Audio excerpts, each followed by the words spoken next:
Garrett Wilson is an incredible player. This reception perception profile, I mean, it looks like an elite wide receiver. This dude was unstoppable on in-breakers. Think about, James, how many times you watched Devontae Adams and Aaron Rodgers connect on like slant routes and in-breakers. Oh, I'm super, super, super bullish on Garrett Wilson in 2024. Look at the release. There's your separation. Great route. Stutter and go. Gets by clean. That is unbelievable. May be the greatest catch I've ever seen. Let's go on to Garrett Wilson here. You look at his route tree. There's a lot to like, man. All green route tree, except for the flat. We don't count the flat. At least I don't count the flat. So I count the flat. I don't count the flat. As far as well, I'm concerned, it's an all green route tree for Garrett Wilson. I don't care about the flat route, man. 78.6% success rate versus man, 82% success rate versus zone, and an 81.1% success rate versus press. These, my friends, are fan me off. These are some hot numbers over here for Garrett Wilson. Yeah, look, Garrett Wilson's profile, I couldn't decide whether the experience of charting that film last year was more like, whether it was more pleasure or pain, whether it was more like a tragic or dark comedy.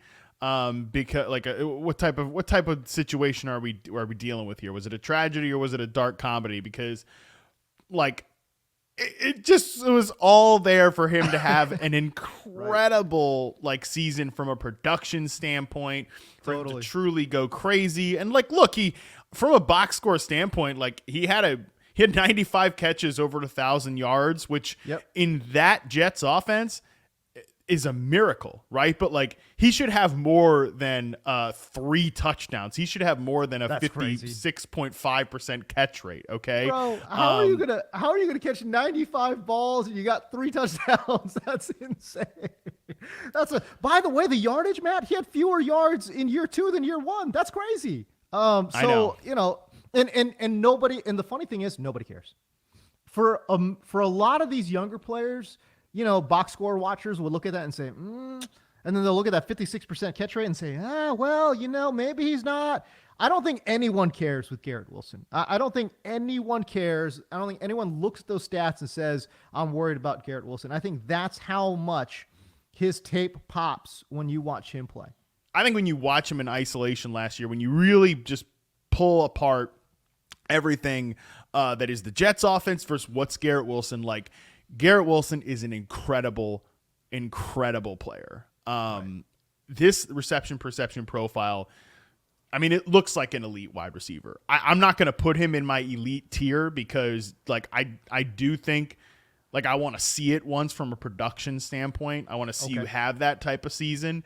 But there's nothing in his profile that says like he can't do that. If he just gets like acceptable league average quarterback play from anybody. I mean, obviously we hope it's Aaron Rodgers, though Aaron Rodgers is even at Jets minicamp right now. Let's not even get started on Twitter's favorite story at this point. But like hopefully it's Rodgers this year and we just get that and we get that experience. Like Rodgers can be who Rodgers was in 22, his final year at the Packers, and like that guy would be good. That's not peak Aaron Rodgers, but that would be good enough to get Garrett Wilson to where he needs to go, because the success rates you mentioned are incredible. Like he's at the 93rd percentile success rate versus press. He's at the 96th percentile success rate versus man, 78.6%. That is incredible. And like this isn't a 1-year fluke with the success rate versus press. This is from his rookie year profile. The following receivers have hit 80% success rate versus press, which Wilson did 81.2% as a rookie. These are the following rookies to do that in RP history: CeeDee Lamb, Michael Thomas, Tyreek Hill, Jamar Chase, Justin Jefferson, and Odell Beckham. Like Garrett Wilson's on that list now. Then you look at his second season.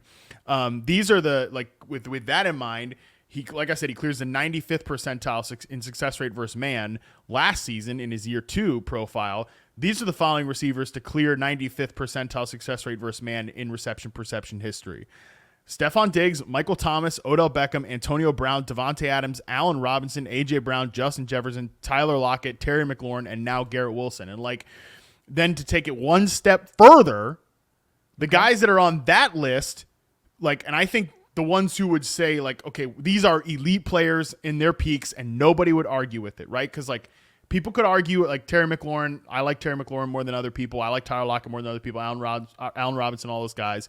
But the guys who are on that list who also cleared 81% success rate versus zone, which Wilson did in year 2, Stephon Diggs, Michael Thomas, Odell Beckham, Antonio Brown, Javonte Adams, and Justin Jefferson, and A.J. Brown. Like, those are all, again, at their peaks, elite players.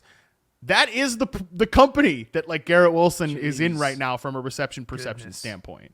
This dude was unstoppable on in-breakers. 83% dig route, 91% success rate on the curls, 90% success rate on the slants. By the way, that was an improvement from 84% success rate the year prior, his rookie season. 90% on the slant. What? Come on, man. You talk about layups. That's better than a layup. You know? I mean, come on. That's insane, 90%. Think about, James, how many times you watched Devontae Adams and Aaron Rodgers connect on like slant routes and in breakers. Unstoppable. I've got the numbers here. In 2022, 90.2% on slants. Obviously that was with the Raiders, but like 2019, 88.2%, 2017, 87.7%, 2018, 86.7%, 2020, 85.9%, 2021, 85.9%. Like this is the Aaron Rodgers, Devontae Adams connection. Like totally. It should be there for Garrett Wilson and Aaron Rodgers. Yeah, totally. Absolutely. Again, he had 1,000 yards, a little over 1,000 yards in 2023. It was actually, he had 1,100 yards his rookie season. But my projections here, Matt, tell me if you think I'm off base here. 86 catches, 1337 through the air, and 9 touchdowns. I have that as a medium projection. High side projection, 1,700 yards. If everything breaks right, full season of Aaron Rodgers, we get hyper efficiency, we get improved catch rates across the board, and he makes some big plays. 1,700 yards as a high side projection. As a matter of fact, it's the 7th highest high side projection I have across the board, across the league. Only Jamar Chase, CeeDee Lamb, Amon-Ra St. Brown, Tyreek Hill, Justin Jefferson, and Puka Nacua have higher high side projections than Garrett Wilson. I'm all in. I'm super, super, super bullish on Garrett Wilson in 2024. Yeah. I mean, I think his high side projection should be he leads the league in receiving yards and leads the league in catches. Like, he's the number 1 fantasy receiver. Like, all of those are within the range of outcomes for him.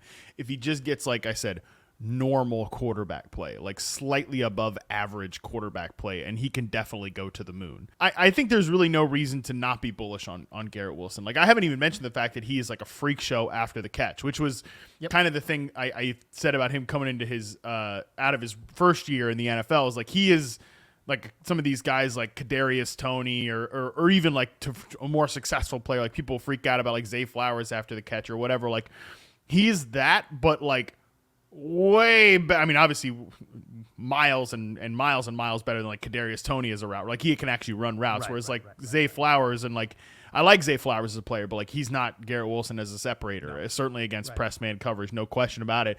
If there's one thing I could maybe critique Wilson on, and like maybe we need him, to slightly improve here. Like I said, he was not put in very many advantageous situations from a contested catch standpoint. Some of those passes, just for him even to be in the vicinity of it, was a lot of work. He was in terms of how often he was in a contested situation. Again, I wonder why. 27.2% of his sample targets as a rookie, 29.4% last year, almost 30% contested target rate when you're posting a 96 percentile success rate versus man. That's nuts. But both seasons he still checked in under a 70% contested catch rate. Like, not terrible. But if he goes from average, slightly above average, to great, or even like superstar level as a contested catch receiver, that I think is the thing that he could do to take himself to another level. There were some kind of puzzling drops for him too, stuff like that. But again, these are minor little nitpicks. It actually kind of reminds me a little bit of Justin Jefferson in year 2, where Justin Jefferson, actually, if you go back and like look at his reception perception results from from a contested catch standpoint. In his second season, obviously he comes into the league in 2020. He has an 81.3% contested catch rate. Then in 2021, 50% contested catch rate. Some puzzling drops for him, right? And look, we know what happened to Justin Jefferson in year 3. He absolutely took off.